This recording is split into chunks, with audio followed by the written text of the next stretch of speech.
Situation number 2. So in this situation, the design of a beam yields the following.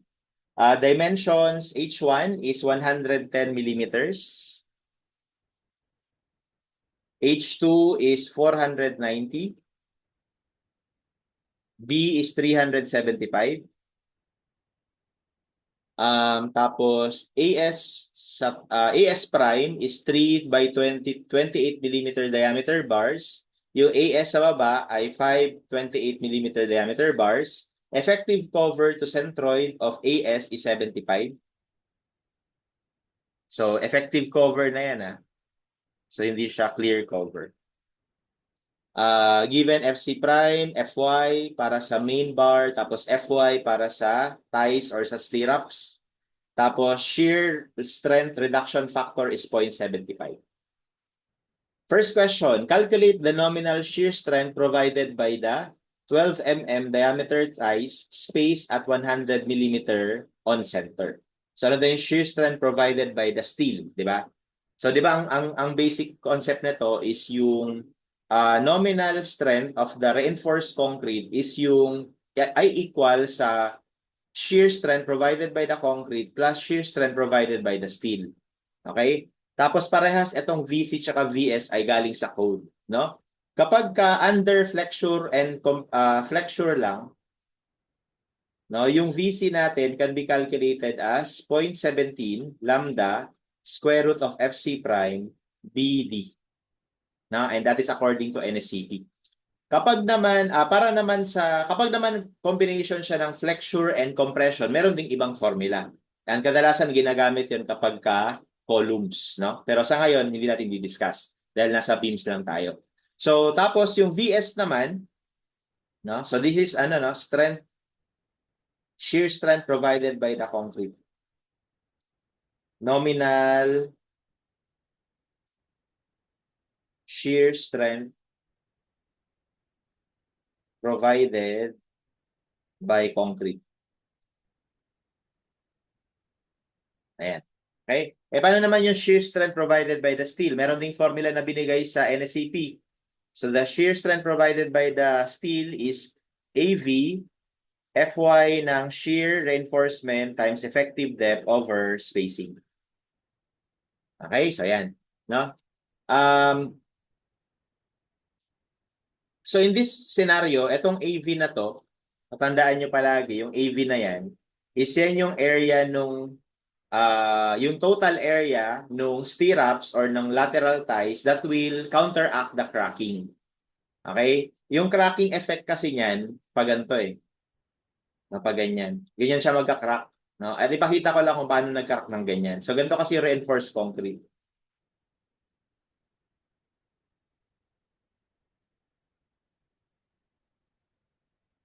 Meron kang dito, longitudinal bar sa ilalim, tapos meron ka ding longitudinal bar sa taas. Kasi ito yung mga stirrups mo, no?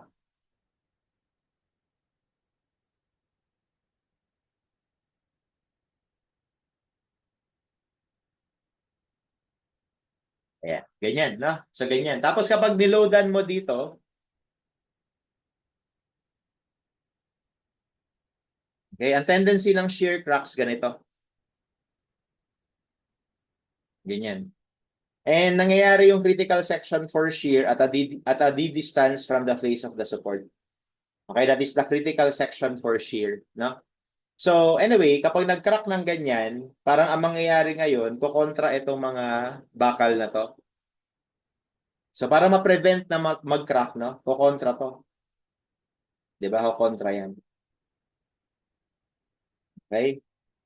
So, kapag kumontra yan, parang magiging ganito siya. Palakihin lang natin.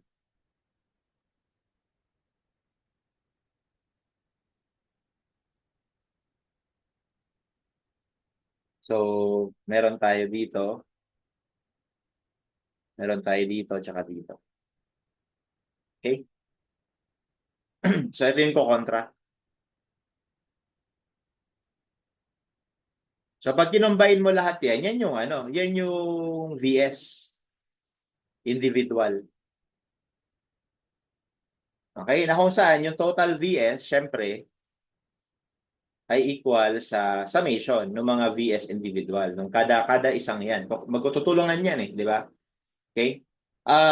Tapos, according to the code, itong cracking na to will occur at 45 degrees from the horizontal. No? 45 degrees. Kaya kung ito ay merong depth na D,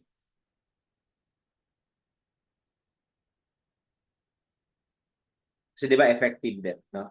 Ito ay merong distance din.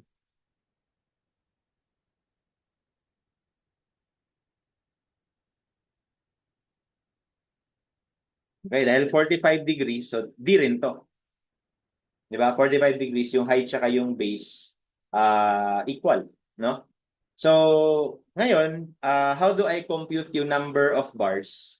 Okay, so bali, bago tayo magpunta doon, to calculate yung individual shear strengths or shear strength, 'di ba stress is equal to force over area.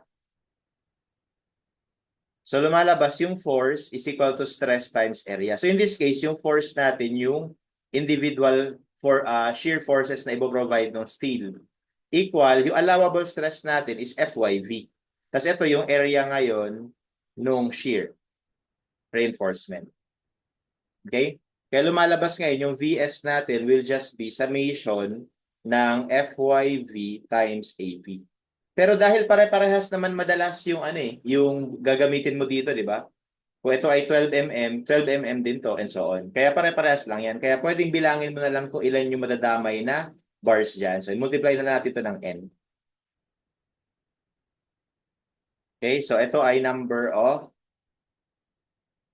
stirrups preventing a single crack. Okay? And how do I compute yung N na yun? Or paano ko yun bibilangin? So it's all about yung spacing. No? It's all about yung spacing. Kasi dito lumalabas, ito yung spacing natin. Yan. Actually, meron pa yan dito dapat eh. No? Yan yung mga spacing natin. Okay? So, sa spacing na yan, nagdagan natin natin dito.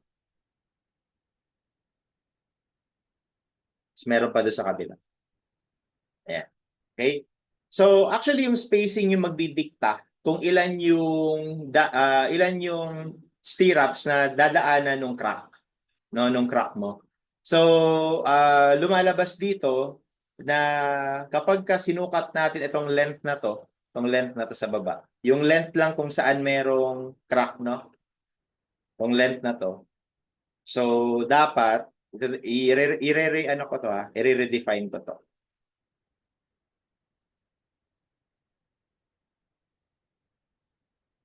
Redefine natin yun. Dapat kasi dyan, kung ano tong length na to, yun yung total na kakarga. No? At yung length na yan is just S times N. Di ba? Kung ano yung spacing multiplied by kung ilan yung stirrups mo. In this case, 1, 2, 3, 4. Parang ganon. Okay? And dapat equal daw yan sa effective depth kasi nga 45 degrees tayo. Okay? And kapag ganon, we can define that yung N na yon, so ginamit ko pala capital N. No? So lumalabas yung capital N ay D over yung spacing. So ibig sabihin, ito ngayon, VS is equal to effective depth over spacing times FYV times AV. Kapag nire-arrange ko lang ng konti yan, yung VS magiging AV FYV D over spacing. So dito galing yung nakalagay sa NCP. Yan yung theory doon. No? Hindi yan parang lumitaw lang bigla. So galing yun doon sa concept na to. Kapag alam mo yung concept, medyo madali sa yung mag-grasp paano gagamitin yung formula. 'Di ba? So, ngayon, yung formula natin. So, ngayon, ano yung AV? So, dito hindi ko pa nababanggit, pero kapag tumingin kasi tayo sa direction na to, open ko lang to.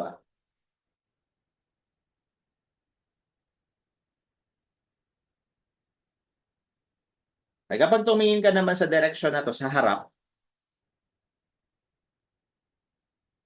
kaya makikita mo, yung kung sa tas kukuha ako ng isang crack Kunwari, ito na lang. To. Yan yung crack, di ba? Kapag kakatingin tayo dito sa harap, ito makikita natin. Crack na yan. Tapos may beam pa dapat dito sa ilalim eh. Tapos, meron kang stirrups, no?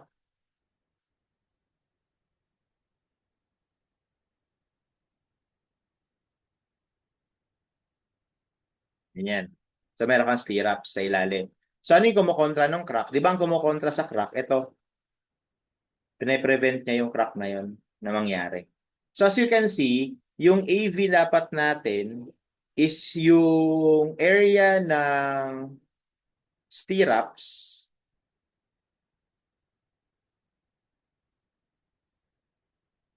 or area na lang ng stirrups or ties. Okay, times kung ilang legs.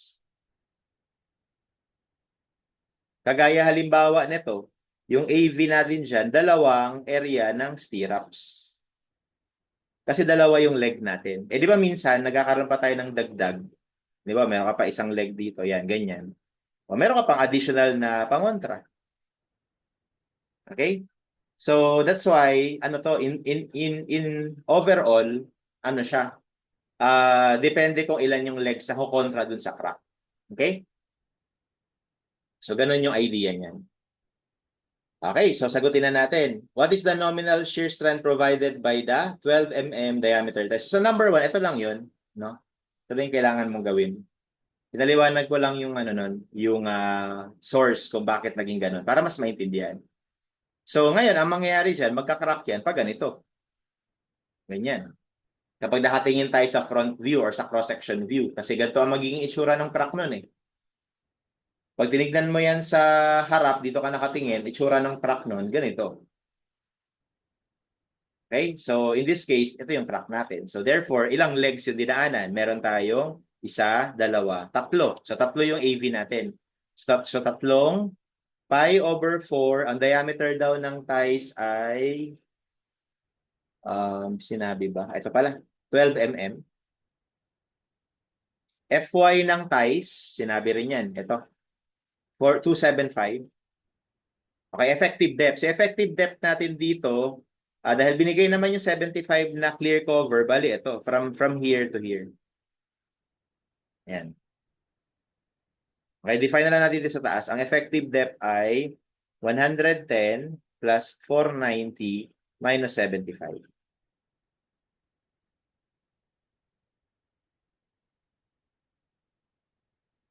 So, 525. Okay, so this is 525. Over spacing. So, dito sa number 1, sinabi naman yung spacing. Yung spacing. So, 100.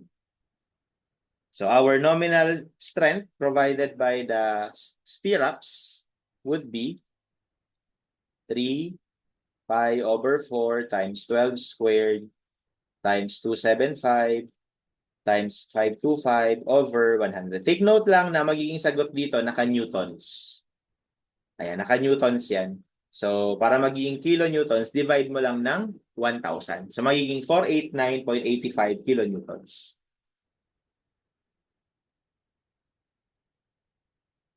Ayan. Okay, so our answer here would be letter A. Okay, next. Calculate the nominal shear strength provided by the concrete. So, sa concrete, ito naman yun. So, madali lang yan, no? Kalkuhin ko na lang, ha? Diretsuhin ko na. So, para sa concrete, 0.17. Yung lambda pala dito is depende sa klase ng concrete yan. Pero kapag normal weight concrete, automatic na ito ay 1. Okay? Nagbabago lang yan kapag yung ginagamit mo na concrete ay non-structural, no? Yung mga hindi ginagamit na pang primary structural members. But anyway, 1 lang yon. So square root of FC prime na lang kaagad.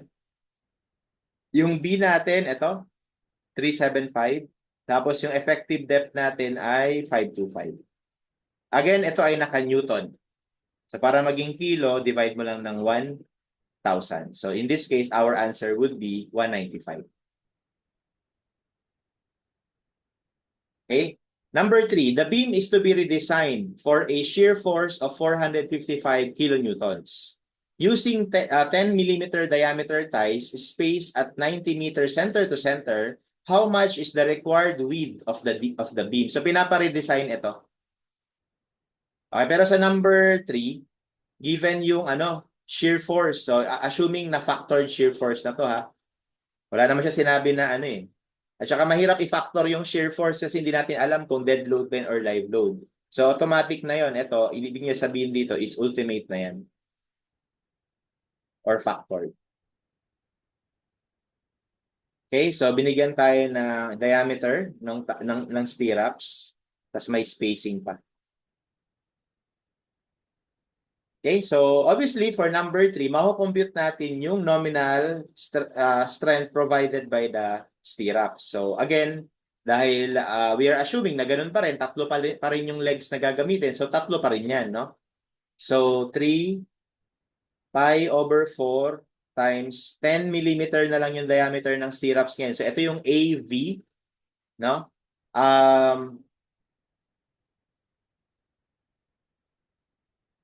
Ayan, so AV. Tapos FYV, no? FYV natin ay 275. Effective depth natin, ganun pa rin. Hindi naman pinagbago yon, no? Over spacing na 90. So ang magiging nominal strength provided by the stirrups would be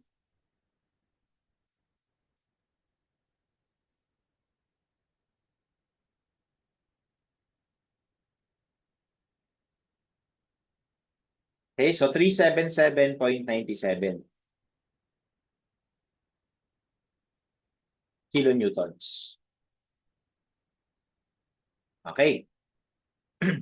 Tapos ano pang binigay? Wala na. Pero we can define naman yung nominal strength provided by the concrete. So ang nominal strength provided by the concrete is once again 0.17 square root of FC prime. In this case, ang FC prime natin ay 34. Tapos dito, pinapa-recalculate yung B. Kaya gagawin ko lang itong B. Tapos yung D, ganun pa rin. Ayan. Okay? So, ganyan siya, no? So ngayon, yung ultimate shear force is 455 kilonewtons. Ito pala, para maging kilo, multiply natin or divide natin ng 1,000 kasi naka-newton pa to pagka kinompute mo yan. Okay? So, to calculate yung width, again, ang theory is yung nominal strength provided by the reinforced concrete is the sum of the steel and the concrete na contribution. Now, yung ultimate strength ay equal yun sa phi times Vn or Vs plus Vc. Okay? So, itong phi na to, no, kapag shear, no, sa shear, yan ay 0.75. No, kapag ngayon, yung NSCP 2015, 2010. Okay? Pero nung araw, ito ay 0.85. No? Nung NSCP 2001. So maganda lang na alam din natin kung ano yung dati kasi baka may maibigay sa atin sa tanong sa board exam na yung luma pa. No? Minsan kasi lumalabas pa rin yung luma eh. Kaya maganda familiar lang tayo.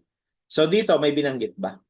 Actually may binanggit ito, sinabi naman to. Kaya no problem, no? Pero I'm just saying na sometimes hindi binibigay para lang tayo, aware tayo, no? So anyway, if that's the case, then we can proceed. So basically, equate lang natin to.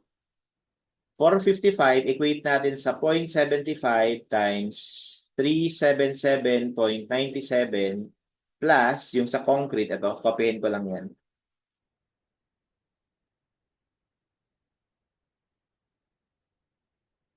Okay, importante to ha. Kasi kailangan same units yan lahat. Again, based sa computation na pinakita ko kanina, kapag naka-mm ito parehas, ano to, Newton to lahat. No? Para maging kilo, divide mo lang ng 1,000. Okay? And from there, we can solve for B.